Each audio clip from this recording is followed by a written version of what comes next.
জানতে চাই আপনার কাছে যে মসজিদে অনেক সময় দেখা যায় যখন কোনো মাইয়েতকে নিয়ে আসা হয়, মৃত ব্যক্তির লাশকে নিয়ে আসা হয়, সেই লাশকে সামনে রেখে এলাকার রাজনৈতিক নেতা, তার আত্মীয় স্বজন, এরপরে এলাকার সামাজিক নেতা, নানান নেতারা কথা বলেন এই লাশকে সামনে রেখে এবং দীর্ঘ একটা সময় বক্তব্য দিয়ে শেষ করেন এই সময়টা। লাশকে সামনে রেখে মসজিদে এই ধরনের রাজনৈতিক একটা পরিবেশ তৈরি করে ফেলা এবং এক একজনের পরে এক একজন বক্তব্য দেয়া, এই বিষয়টার ব্যাপারে আমাদের দর্শকদেরকে আপনি কিভাবে সচেতন করবেন?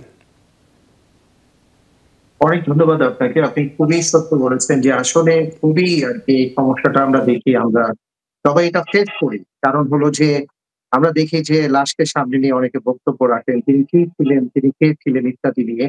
কিন্তু একটা বিষয় খেয়াল রাখতে হবে যে যিনি ইন্তেকাল করেছেন এই মুহূর্তে আসলে তার আর আ আমরা তার যতই প্রশংসা করি, এই প্রশংসা তার কাজে আসবে না। যেটা কাজে আসবে সেটা হলো তার জন্য দোয়া।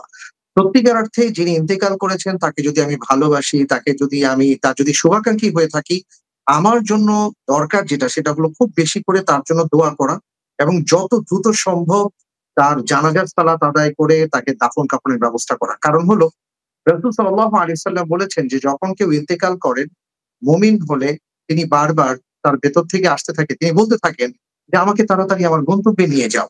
এইজন্য রাসূল সাল্লাল্লাহু আলাইহি ওয়াসাল্লাম বলেছেন, কেউ ইন্তেকাল করলে তোমরা দেরি করো না, তাকে দ্রুত গোসল দিয়ে, কাফন পরিয়ে, তাকে সালাতুল জানাজা পড়িয়ে দাফন করে দাও। কিন্তু আমরা দেখা যায় যে এই সকল ক্ষেত্রে আরকি আ তাকে সামনে রেখে, লাশটাকে সামনে রেখে অনেকে কথা বলি, উনি কে ছিলেন, উনি কি ছিলেন, উনি কি করেছেন? এগুলো তার কোনো কাজে আসছে না। বরং এটা তার জন্য কষ্টের কারণ হতে পারে হাদিস মোতাবেক। তাই আমি বলব যে একজন মানুষ ইন্তেকাল করলে আমরা তার পক্ষ থেকে ক্ষমা চাইবো। তার কোনো দেনা থাকলে সেটা পরিশোধ করার জন্য তার পরিবারের পক্ষ থেকে আহ্বান জানানো হতে পারে।